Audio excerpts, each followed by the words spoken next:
Overthinking is one of the most misunderstood mental habits of this generation. People call it intelligence, deep thinking, or being too aware, but in reality, it's none of that. Overthinking is your brain running outdated survival software in a modern world, creating problems that don't exist, replaying conversations that are already over, and exhausting you without producing a single useful outcome. And the scary part? Most people don't even realize they're trapped in it. They just assume this constant mental noise is normal. If your mind keeps jumping between the past and the future, if you analyze situations again and again hoping for certainty, if your thoughts feel loud, urgent, and impossible to switch off, this video is for you. Not to calm you emotionally, not to distract you temporarily, but to help you understand what's actually happening inside your head. Because once you understand the mechanism, the fear loses its grip. In this video, we're going to break overthinking down rationally. No spiritual shortcuts. No motivational lies. No, just be positive, nonsense. You'll learn why your brain creates thought loops, why fighting thoughts makes them stronger, and why clarity never comes from thinking more, it comes from acting differently. This isn't about becoming emotionless or suppressing your mind. It's about learning how to stop letting random thoughts run your life. By the end of this video, you won't magically stop thinking. That's not how a healthy brain works. But you will stop being controlled by your thoughts. You'll know how to interrupt mental loops, how to make decisions without waiting for perfect clarity, and how to build a system that keeps your mind sharp instead of scattered. This is not therapy. This is mental engineering. So if you're tired of feeling stuck inside your own head, stay with me.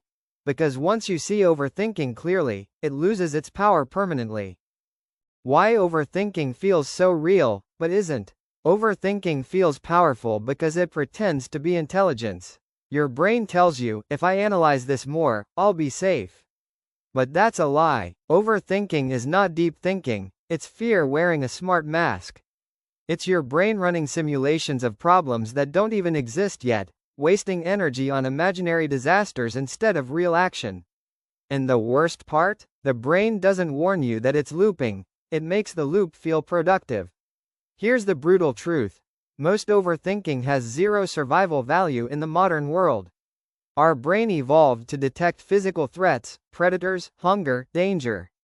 But today, it treats social embarrassment, future uncertainty, and opinions of others like life or death situations. That's why your heart races over a text message, a decision, or a mistake from 5 years ago. It's not wisdom, it's a misfiring alarm system. Notice something important. Overthinking always lives in the future or the past. It never exists in the present moment. The present is boring to an overthinking brain because there's no drama there. No what if, no regret, no fantasy catastrophe. So the mind escapes the present and creates mental noise. That noise feels intense, so you assume it must be important.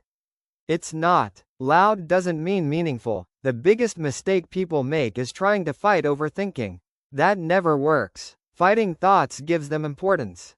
The brain goes, oh, this thought is dangerous? Let's repeat it 100 times. Overthinking doesn't stop because you argue with it. It stops when you stop treating every thought like a command. A thought is just a mental event, not a fact, not a prediction, not a prophecy. Before we talk about techniques, you need this mindset shift locked in. You are not your thoughts. Thoughts happen to you, not from you. The moment you understand this, overthinking loses its authority. It may still talk, but it no longer controls the room. The loop that traps your mind, and why it never ends. Overthinking survives because of one simple mechanism. The brain hates uncertainty. The moment something feels unclear, a decision, a future outcome, someone's reaction, your brain panics and starts looping. It asks the same question again and again, hoping repetition will magically create certainty. Spoiler, it never does. The loop doesn't exist to solve the problem, it exists to avoid discomfort. Here's what's actually happening inside your head. A thought appears. That thought creates mild anxiety. Your brain interprets anxiety as a threat. To remove the threat, it generates more thoughts. Those new thoughts increase anxiety further. Now the brain thinks, okay, this is serious, and doubles down. Congrats, you're officially stuck in a feedback loop. No enemy outside, just your own brain fighting shadows. This is why logic alone often fails. You can logically know that a situation isn't that bad, yet your mind keeps spinning. Because overthinking is not a logic problem, it's a nervous system problem. A slightly stressed nervous system turns neutral thoughts into alarming ones. That's why overthinking increases when you're tired, hungry, lonely, or scrolling endlessly. The brain is already overloaded, so it chooses rumination instead of clarity. Another harsh reality. Overthinking gives you a false sense of control. It feels like doing something instead of doing nothing. But mentally replaying scenarios is not preparation, it's procrastination disguised as intelligence. Real preparation involves action, data, or decisions. Overthinking involves none of these. Just mental noise. The key insight you need to tattoo into your brain. Clarity comes after action, not before it. Overthinkers wait to feel ready. That feeling never arrives. The brain calms down after movement, not before. That's why people who take messy action think less, not because they're smarter, but because their brain learns that uncertainty didn't kill them. How to cut overthinking in real time, the interrupt method. When overthinking hits, most people sit there hoping it will fade. That's like hoping a fire will put itself out while you keep adding fuel. Overthinking doesn't end with waiting, it ends with interruption. And not emotional interruption, physical and cognitive interruption. The brain must be forced out of the loop. First, understand this rule. You cannot think your way out of overthinking. The same tool that created the problem cannot solve it. So the solution has to come from a different system, the body. The fastest way to break an overthinking spiral is to change your physiological state. Stand up, move, change your posture. Slow, deep breathing for 60 seconds. This isn't spirituality, it's biology. When your breathing slows, your nervous system gets the signal. No threat detected. Now the cognitive interrupt. Ask yourself one brutal question. Is this thought useful right now? Not, is it true? Not, what if? Just usefulness. If the answer is no, you drop it. Not debate. Drop. This trains your brain to separate relevance from noise. Over time, useless thoughts lose repetition because they're no longer rewarded with attention. Another powerful interrupt is time boxing.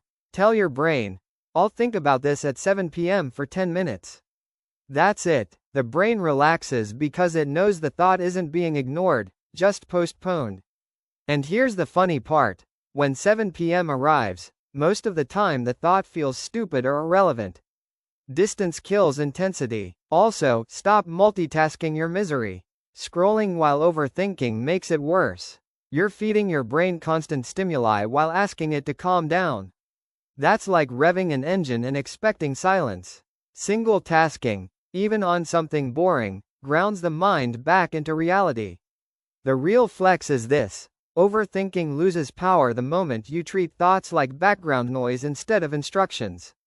You don't obey every notification on your phone. Thoughts deserve the same disrespect. Build a life that leaves no space for overthinking. Overthinking thrives in empty, unstructured time. Not free time, unstructured time. When your day has no clear direction, your brain fills the gap with noise. That's why overthinking peaks at night, during idle scrolling, or when your goals are vague. The mind hates vacuum. If you don't give it purpose, it creates problems. The fix isn't motivation, it's structure. Simple, boring, repeatable structure. Fixed sleep time. Fixed wake-up time. Fixed work blocks. Fixed movement. This sounds dull, but dull is powerful. A predictable routine tells the brain, we're safe. No need to scan for imaginary threats. Chaos fuels overthinking, rhythm calms it. Another reality check. Most overthinkers consume way more information than they act on.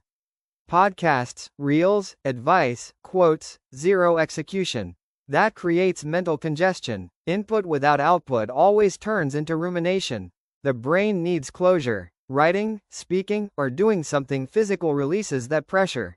If you're thinking too much, you're probably doing too little. Also, stop romanticizing deep thinking. Depth comes from clarity, not confusion. Some of the calmest, sharpest people aren't thinking all the time, they're observing. Overthinking people are trapped in their head. Grounded people are anchored in reality. Big difference. One more uncomfortable truth. Overthinking is often avoidance. Avoiding decisions. Avoiding responsibility. Avoiding the risk of being wrong. The brain would rather replay scenarios than commit to one path. But indecision is still a decision, just the weakest one. A powerful daily rule: decide faster on small things. What to wear, what to eat, when to start. This trains your brain to trust action over analysis.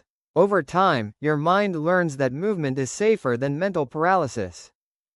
The intelligence myth that keeps you stuck. Overthinking loves to tell you one seductive lie: smart people think more. That's half true, and dangerously misleading. Smart people don't think more, they think cleaner. Overthinking isn't intelligence, it's cognitive clutter. It's what happens when reasoning has no endpoint. High-level thinkers are ruthless with mental garbage. They cut thoughts early. They don't entertain every possibility. They understand that attention is a limited resource, not a free one. Overthinkers, on the other hand, treat every thought like it deserves a full debate. That's not depth, that's inefficiency. Here's a scientific reality: the brain is an energy-hungry organ. Unnecessary thinking literally drains glucose and focus. That's why after long overthinking sessions you feel exhausted but accomplished nothing. Mental fatigue without output is the signature of rumination, not intelligence. Another trap: perfectionism. Overthinking often hides behind, "I just want to do it right." But perfectionism is fear with better PR. If something matters, you don't need infinite analysis, you need feedback. And feedback only comes from action. Waiting for perfect clarity is like waiting for the ocean to become still before learning to swim. Also, intelligence is probabilistic, not absolute. Smart decisions are about increasing odds, not eliminating risk. Overthinkers try to remove all risk, which is impossible, so they stay stuck. Calm thinkers accept uncertainty and move anyway. The moment you redefine intelligence as effective action under uncertainty, overthinking loses its identity. It no longer feels smart, it feels like what it actually is: delay. Mental rules that kill overthinking long-term. Overthinking doesn't stop because of one big realization. It stops when you install rules your brain must follow. Rules remove negotiation, and overthinkers lose because they negotiate with their own mind all day. Rule 1. If it's not actionable in the next 24 hours, it doesn't deserve attention. Most thoughts are about distant futures you can't control right now. Thinking about them gives zero return. This rule forces your brain to focus on the present lever instead of imaginary outcomes. Rule 2. One decision, one pass. You decide once. You review only if new data appears, not emotions. Replaying the same decision without new information is mental spam. Smart systems don't reprocess identical input again and again. Rule 3. Write it or release it. Thoughts stuck in your head loop. Thoughts written down lose power. The brain trusts paper more than memory. A simple notes app or notebook can cut rumination by half because it gives the mind a sense of closure. Rule 4. No thinking without a timer. Set 5 to 10 minutes. Think hard. When the timer ends, stop. Overthinking survives in unlimited time. Deadlines kill it. This is how professionals think: bounded, not endless. Rule 5. Mood before meaning. If you're tired, hungry, lonely, or overstimulated, your thoughts are automatically distorted. Fix the body first, then think. Most people do this backward and blame their mind instead of their physiology. The final realization is simple but uncomfortable: peace of mind is a skill, not a personality trait. Some people trained it early. Others didn't, but anyone can build it with the right constraints. When overthinking turns emotional: regret, fear, guilt. This is the toughest layer of overthinking, because now it's not just thoughts, it's emotions attached to them. Regret about the past, fear about the future, guilt about choices you think you should have made differently. Logic alone won't shut this down, because emotions don't respond to arguments, they respond to acceptance and resolution. Let's start with regret. Regret is the brain trying to rewrite history using information you didn't have at the time. That's unfair and irrational. You made the best decision you could with the data, mindset, and maturity you had then. Judging your past self with your current brain is like blaming a child for not knowing calculus. Regret fades when you replace self-blame with self-context. Fear-based overthinking is future simulation on steroids. The brain keeps asking, what if something goes wrong? But here's the truth nobody says. Something will go wrong at some point. And you'll deal with it when it does. Humans don't survive by predicting everything, they survive by adapting. Most of your past problems were never predicted accurately, yet you handled them anyway. Guilt is different. Guilt means a value was violated. If the guilt is valid, overthinking won't solve it, action will. Apologize. Fix what you can. Change behavior. Once action is taken, rumination has no job left.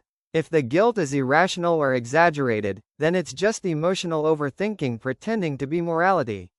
Here's a powerful mental reframe. Thoughts explain feelings, but they don't always deserve obedience. You can feel something without feeding it with analysis. Feeling an emotion doesn't mean you must build a story around it. The goal isn't to become emotionless. That's fake strength. The goal is emotional agility, feeling without drowning, thinking without spiraling. The mental operating system for a calm, clear mind. Overthinking doesn't end because life becomes simple. Life stays uncertain, messy, unpredictable. What changes is how you respond. At this point, you don't need more advice, you need a system. Something automatic. Something you fall back on when your mind starts racing. Here's the operating system in one line. Notice. Name. Redirect. Notice the thought without judgment. Name it accurately. This is overthinking, not problem solving. Then redirect your attention to the next physical or actionable step. No arguing, no analysis, just movement. Systems beat willpower every time. Another core principle. Not every thought deserves closure. Some thoughts are mental spam. You don't reply to spam emails hoping they'll stop. You ignore them until they die from lack of attention. Overthinking thoughts are the same. Starve them. Understand this deeply. Calm people are not calm because they have fewer problems. They're calm because they trust themselves to handle problems when they arrive. That trust comes from evidence, past actions, not past thinking. Every time you act despite uncertainty, you deposit confidence into your brain. That's how inner peace is built. Also, stop chasing a permanently quiet mind. That's unrealistic and borderline delusional. A healthy mind produces thoughts. The goal is not silence, it's non-attachment. Let thoughts pass like background noise while you stay anchored in reality.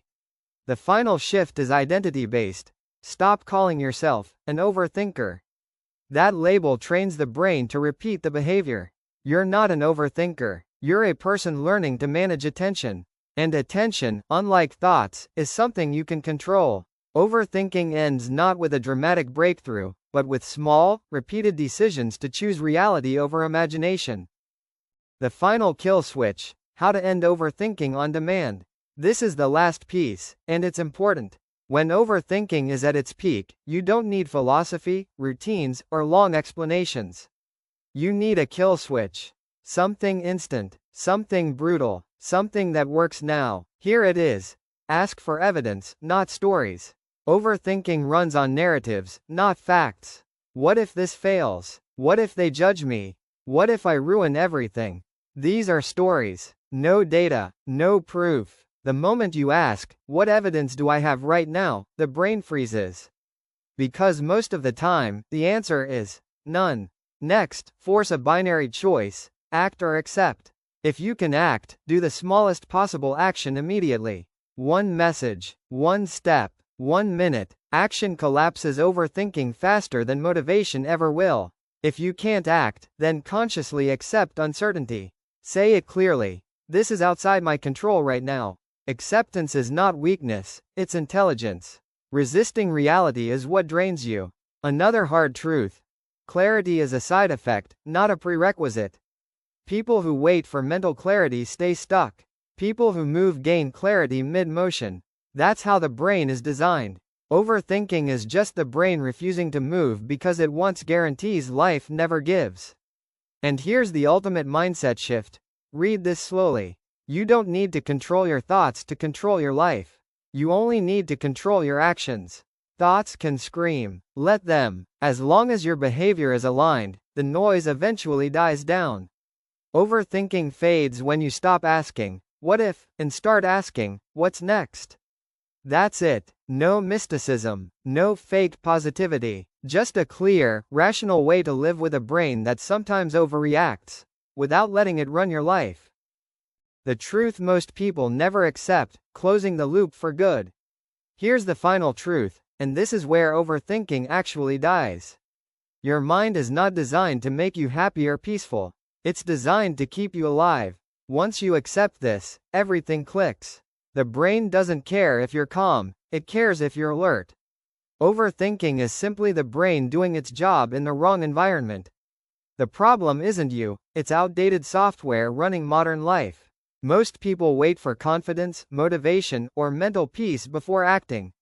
That's backwards. Those things come after action, not before. Overthinking exists in the gap between intention and execution.